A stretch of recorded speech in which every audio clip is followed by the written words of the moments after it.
I have a sex addiction. Every night, I hear my cousin Lily and her boyfriend Marcus having sex. It's making my addiction worse. Gradually, I started fantasizing about Marcus touching me. Until one time when I went back to Lily's hometown with her, the train was shaking violently. Marcus accidentally ended up on top of me. On New Year's Eve, Lily invited me to go back to her hometown with her. When we got to the station, I found out her boyfriend was coming along too to meet her parents. My mouth fell open slightly. Her boyfriend was 6'3", and his muscular physique was hard to miss. When he saw me, he looked me up and down too. The gray shorts he wore showed an obvious change in certain areas. He greeted me, but his eyes were glued to my cleavage. I've always developed early, and today I was wearing a V-neck shirt. The line on my chest was like a bottomless valley. I was also wearing a short skirt, one slight bend and you could see everything underneath. He stood behind me and I could feel his burning gaze. It hit me later. With his height, he probably saw everything. I instinctively tugged at my shirt and skirt, my face burning red. He casually looked away and offered to go buy some snacks for the trip. Watching him walk away, I couldn't help teasing Lily. I heard personal trainers are amazing in bed. Is that true? Lily smiled mysteriously, her face flushed. Of course it's true. Every time he leaves me with sore legs and an aching back. He's as thick as my arm down there. I gasped. Oh my god. That must feel incredible, right? If I could experience it just once. I couldn't help looking in her boyfriend's direction. When he walked, you could see it swinging in his pants. They say a guy's thing can expand 3 times its size.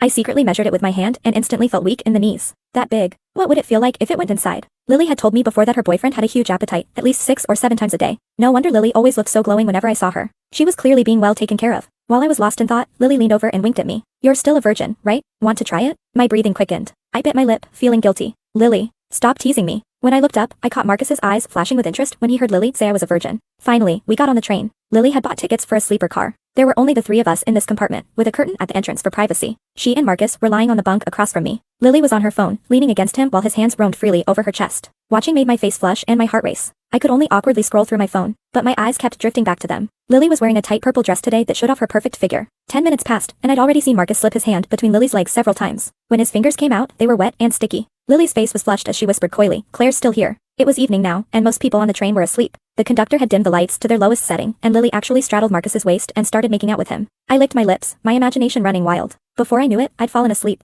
I don't know how long I slept before Lily's voice woke me. I opened my eyes. For some reason, the lights in the car were back on. Lily winked at me playfully. Claire, are you hungry? Could you go to the dining car and get 3 meals for us? Seeing the tent pitched high between his legs, I understood why. I quickly answered, sure. The moment I left the compartment, I heard Lily's moans from behind me. To give them privacy, I deliberately stayed in the dining car to finish eating before heading back. But when I pulled back the curtain, I saw Lily still riding on top of Marcus. They were too absorbed to notice me outside the compartment. I quietly stepped back, but I couldn't help peeking from outside the car. Watching that shameful scene, my mouth fell open. They could even do it in that position. I felt my body go weak as I leaned against the wall, rubbing my thighs together to their rhythm. After about 15 minutes, I heard the sounds inside finally stop. The moment I walked in, my foot slipped and all the meal boxes in my hands spilled onto my bunk. A strong, powerful arm caught me. I looked up and saw his sausage and meatballs swinging right in front of my face. My face turned bright red. Lily rushed over to comfort me. It's okay, you can sleep with us. We're almost there anyway. What? My heart jumped, but thinking of that huge sausage, I felt oddly excited.